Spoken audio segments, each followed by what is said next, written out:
Welcome class 10th। आपका स्वागत है क्विक रिवीजन की सीरीज़ में। तो इस क्विक रिवीजन की सीरीज़ में आज हम लेकर आए हैं आपके लिए आपका चैप्टर तत्वों का आवर्त वर्गीकरण भाग 1। और इस भाग 1 में आज हम कवर करने की कोशिश करेंगे वर्गीकरण की आवश्यकता, डोबेरोइनर के त्रिक, न्यूलैंड्स का अष्टक सिद्धांत और मेंडलीव की आवर्त सारणी। तो स्टार्ट करते हैं अपनी पहली स्लाइड से। तत्वों का वर्गीकरण का क्या अर्थ होता है और तत्वों के वर्गीकरण की आवश्यकता क्यों पड़ी। देखिए, अब तक हमारे पास कुछ लगभग 118 तत्वों की जानकारी है और उनके गुण धर्म, चाहे वो रासायनिक हो या भौतिक हो, वो अलग अलग हैं। तो उनको उनके गुण धर्मों के आधार पर अलग अलग समूहों में व्यवस्थित ढंग से रखना पड़ेगा, ताकि जो है उनकी जो स्टडी है, उनका अध्ययन है, वो आसानी से हो पाए। इसलिए वर्गीकरण की आवश्यकता पड़ी। तो जब वर्गीकरण की आवश्यकता पड़ी तो उसके लिए आविष्कार भी हुआ। तो डोबेरोइनर ने 1817 में त्रिक बनाया। डोबेरोइनर ने क्या किया कि 3 तत्वों के त्रिक बनाए। इस तरह से बनाए कि जो बीच वाला तत्व है वो पहले तत्व और तीसरे तत्व के जो परमाणु द्रव्यमान था, उनके औसत परमाणु द्रव्यमान बीच वाले तत्व का था। जैसे यहाँ पर एग्जाम्पल में बात करते हैं लिथियम, सोडियम और पोटाशियम। लिथियम का परमाणु द्रव्यमान है 6.9 और पोटाशियम का है 39.1। और यदि हम इन दोनों का औसत निकालें तो वो 23 आएगा और वही सोडियम का परमाणु द्रव्यमान हुआ। सिर्फ इतना ही नहीं, डोबेरोइनर ने यह भी पाया कि इन तीनों का जो गुण धर्म है वो कुछ ऐसी हैं कि इनको एक ही समूह में रखा जा सकता है। तो इस तरह से डोबेरोइनर ने 3 तत्वों के त्रिक बनाए, जिनके परमाणु द्रव्यमान में आरोही क्रम में रखने पर बीच वाले परमाणु का जो द्रव्यमान था, परमाणु द्रव्यमान जो था, वो अन्य दोनों तत्वों के परमाणु द्रव्यमान के लगभग औसत रहा। डोबेरोइनर के तत्वों की वर्गीकरण की सीमाएं। अब जब डोबेरोइनर ने जो है वर्गीकरण किया और त्रिक बनाए, तो उस आधार पर वे सिर्फ 3 ही त्रिक बना पाए थे, बाकी वो त्रिक नहीं बना पाए और उन तत्वों को वो वर्गीकृत नहीं कर पाए। तो इसलिए 1866 में न्यूलैंड के अष्टक सिद्धांत आए। न्यूलैंड ने क्या किया कि तत्वों को बढ़ते हुए परमाणु भार के क्रम में व्यवस्थित किया और यह पाया कि जो 8वां तत्व है वो पहले तत्व के, उसके जो गुण हैं वो पहले तत्व के गुण के समान थे। तो इन्होंने देखो, जैसे यहाँ पर हम बात कर रहे हैं, एक छोटा सा यहाँ पे मैंने चित्र यहाँ बनाया हुआ है, तो उस चित्र को से समझने की कोशिश करते हैं। तो यहाँ पर ये पहला जो है तत्व है, दूसरा, तीसरा, चौथा, 5वां, 6वां, 7वां और ये 8वां, फिर यहाँ पर सोडियम आ गया। तो लिथियम और सोडियम जो है वो उनके गुण धर्म जो है वो पहले भी जो है डोबेरोइनर ने भी यही पाया था कि वो एक समूह में रखने लायक है, तो जो उनके गुणधर्म सेम हैं।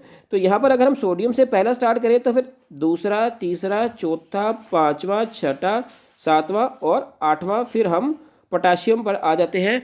तो यहाँ पर देखा कि लिथियम, सोडियम और पोटाशियम एक समूह में आ गए, तो चाहे वो न्यूलैंड के अष्टक सिद्धांत के अनुसार थे और चाहे वो डोबेरोइनर के त्रिक के अनुसार रहे थे।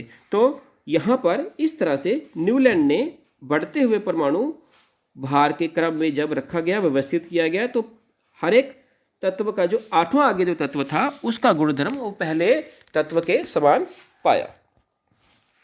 अब न्यूलैंड के अष्टक सिद्धांत की भी कुछ सीमाएं थी। नंबर 1, न्यूलैंड का नियम का यह सिद्धांत केवल कैल्शियम तक ही लागू होता था, उसके बाद इसको वह लागू नहीं कर पाए।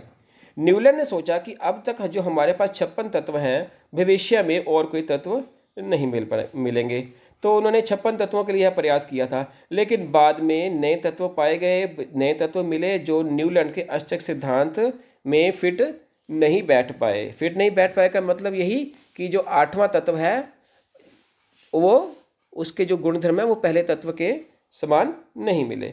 नंबर 3, न्यूलैंड के अष्टक सिद्धांत केवल हल्के तत्वों के लिए ही लागू हो सके। और नंबर 4, आयरन को कोबाल्ट एवं निकल से दूर रखा गया, जबकि उनके गुणधर्म समान हैं।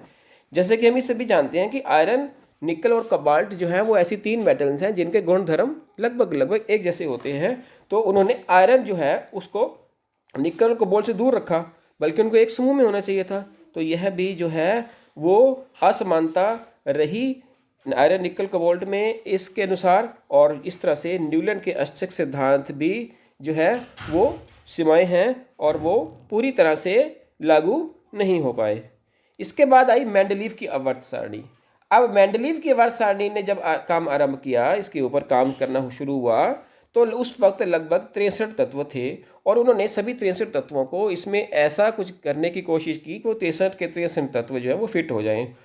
तो उन्होंने क्या किया कि परमाणु द्रव्यमान और उनके भौतिक और रासायनिक गुणधर्मों के बीच संबंधों का अध्ययन किया हर तत्व के।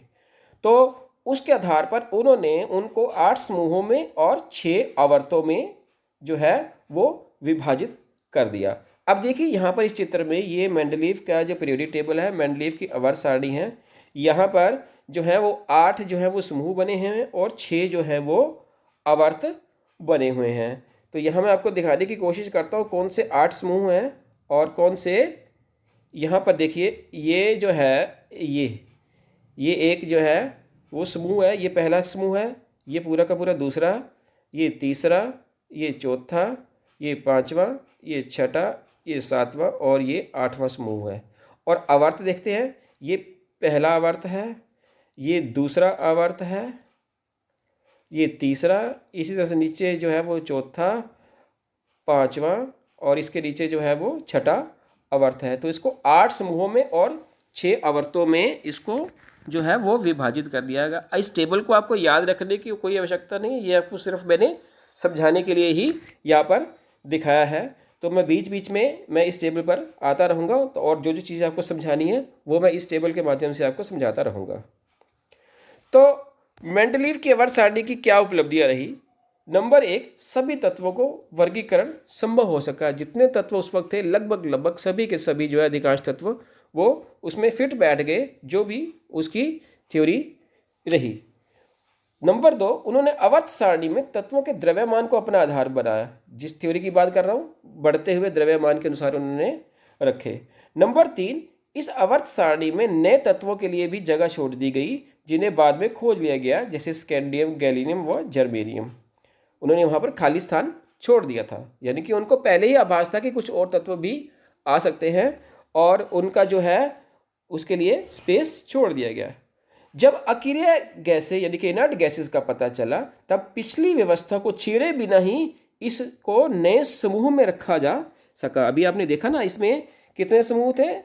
8 समूह थे, परंतु बाद में और समूहों का भी निर्माण किया गया, जब इसको भी मॉडिफाई किया गया, जिसको कि मॉडर्न पीरियोडिक टेबल या आधुनिक आवर्त सारणी कहते हैं।